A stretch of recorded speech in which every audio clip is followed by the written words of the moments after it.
everyone. I'm meteorologist Lee Southwick, and we have a lot to talk about. First and foremost, since it's happening right now, I just want to mention that we have heavy rain moving through overnight tonight into tomorrow morning. So we do have a weather impact alert up for that as well, just because of all the amount of rain that we could see into our Sunday morning, and that could cause some ponding on the roadways. But this stream specifically, that I am so glad you're joining us for, is to talk about the possibility of winter weather here along the First Coast. And for that possibility, we have issued a weather impact alert from Tuesday night until Wednesday morning.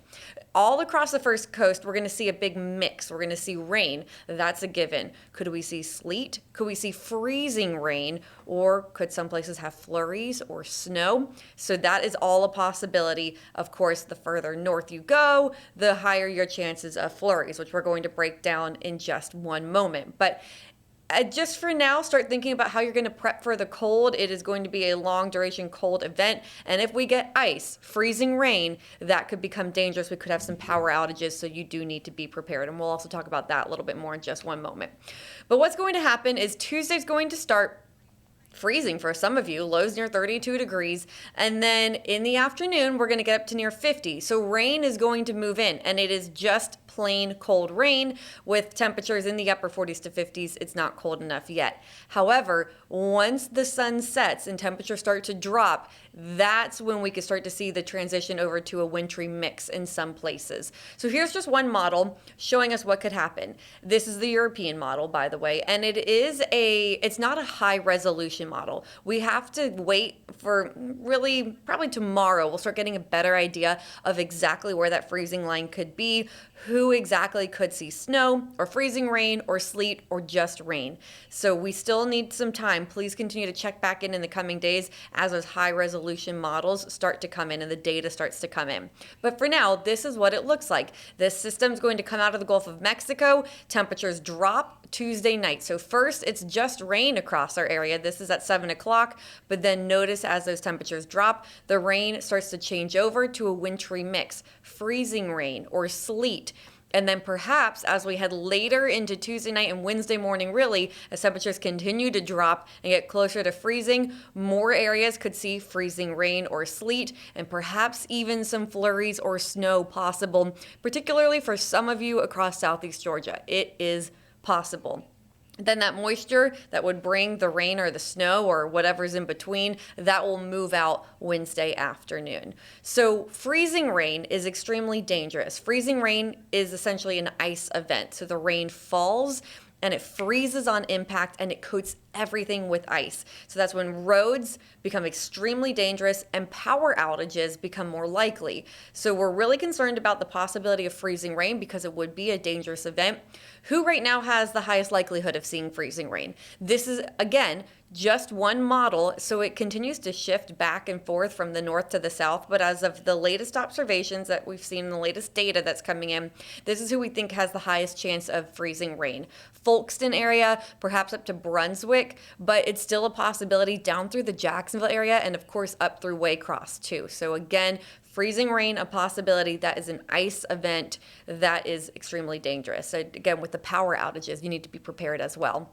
So for places like Waycross, or we're talking Ware County, northern Georgia, southeast Georgia, you are, again, Tuesday night into Wednesday morning, because you're going to be seeing those temperatures drop the fastest, and you could perhaps have some flurries. It's going to start rain, and then it could go to ice or sleet, and then it could transition into some sort of snow for you all.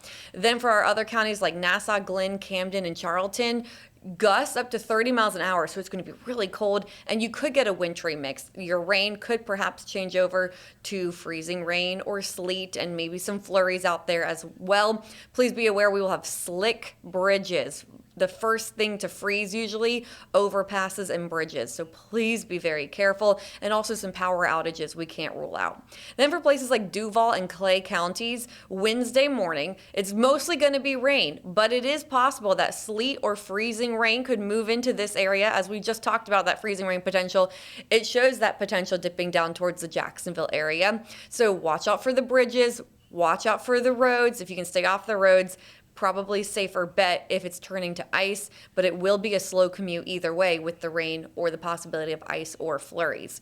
Columbia, Baker, Union, and Bradford counties, this will start Tuesday night for some of you and then move into Wednesday morning. Rain could potentially turn into ice. Again, that freezing rain potential. Icy roads, power outages possible. So please be prepared. Start preparing now for that ice event that could potentially happen. St. John's and Putnam, mostly just a cold rain for you. I won't rule out the possibility of some ice, some of that rain starting to freeze, or perhaps some flurries, but have your warm rain gear handy. It will be a slow commute for you Wednesday morning. Same for Flagler, just a cold rain. With all the rain that we will see, I can't rule out the possibility of some ponding on the roadways, so just keep your warm rain gear nearby for Wednesday morning. It will be a slow commute.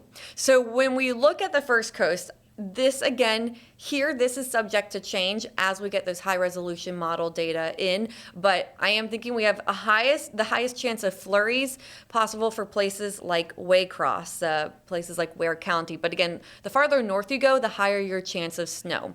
So you can see it kind of transitions more towards a wintry mix, the possibility of freezing rain closer to Folkston, down towards Jacksonville. And then in Duval County and Clay County, it does switch over to mostly just rain. Again, I'm not ruling out the possibility of a few flurries out there or maybe some pockets of ice, but it is mostly just going to be rain for those of you in our southeastern areas. So we talked about getting prepared, staying prepared as this approaches. So we all know fire safety by now and heater safety. Generator safety is another issue. So something that we actually looked into here at First Coast News, we were wondering, can you plug in a space heater to a generator or a heated blanket, or is that too dangerous? And the answer we got was every single generator is different. So it's up to you.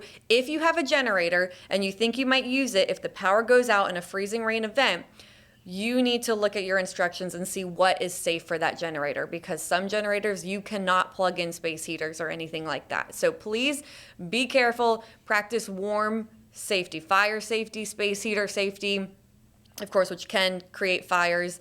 It's very dangerous to use your oven to try to warm up the house. You don't want to do that at all. So again, please think about how you are going to keep yourself warm. Stock up on warm clothing. Also, smart to stock up on water, food, and medicine, because if the roads ice over where you are, you can't go out and get those needed supplies. So it's smart to just start stocking up now, just in case, especially the farther north you live, where the chance of ice or snow becomes a bit more possible. Also, of course, prepare your pets. You're going to make sure that they come inside. It is way too cold for them. It would be awful to be stuck outside in snow or freezing rain or sleet, and even just plain old cold rain. Horrible. So please bring the pets and the animals inside. Protect your plants. This is going to be really rough on your plants, especially those tropical plants, the sensitive plants. Vehicles, right now, go to firstcoastnews.com. Our very own Rich Donnelly wrote up a fantastic article on how to prepare your car for this cold weather. One thing that I thought that was a great tip is if you don't have an ice scraper and you live in an area that looks like freezing rain is going to become a thing, you can lay cardboard over your windshield, and that way, when the rain falls and freezes, it ices over the cardboard. Once you move the cardboard off, your windshield is actually good to go. There's a lot of tips from him. He talks about cat litter, all sorts of things. So head to firstcoastnews.com right now to make sure that you have all your vehicle tips, how to prepare your cars. And for your pipes, for some of you, especially places farther north, temperatures will drop and get around perhaps a low around 27 degrees. So normally, this isn't enough to create pipe issues where you really have to be concerned about your pipes, especially if you have newer pipes. However, something I am concerned about with this freezing possibility, maybe a good idea just to drain your pipes, wrap them if you want. Again, we'll know more about how cold it will get and if you really do need to drip your pipes the farther north you are. I think a lot of us will be good to go with our pipes, especially for those of you who are only going to see rain, you're fine. But for some of you, you might want to consider your pipes. You know your house better than I do. If you have older pipes, outside copper pipes, something to think about. So again, this is just now the time to prepare. We're not saying you have to prepare in abundance because not everyone will see all of this sort of winter weather possibility. Again, the farther north you are, the higher your chance of seeing some sort of wintry mix, ice, sleet, or flurries or snow. So tonight we have that weather impact alert in effect until tomorrow morning, or really tomorrow at noon, and that's for the rain. Tonight's event is just rain. And then it's Tuesday night into Wednesday morning. That's when we have a weather impact alert in place for a wintry mix. Again, we will know much more as more data comes in, as more models come in. It's kind of similar to, say, a hurricane situation where we know more as this system gets closer. So please continue to check back in. For now, just think about how are you going to stay warm. Make sure that you have all the warm winter clothes out and prepared, and not a bad idea to just get ahead on restocking your medicines if you think that's something that you would need Tuesday night into Wednesday morning. But for now, I'm meteorologist Lee Southwick. I will be back at 11 p.m. on First Coast News. And of course, we will be here throughout the entire duration of this event through Wednesday afternoon, keeping you updated. You're doing the right thing if you are watching this because you are staying updated, and we'll let you know as more data comes in.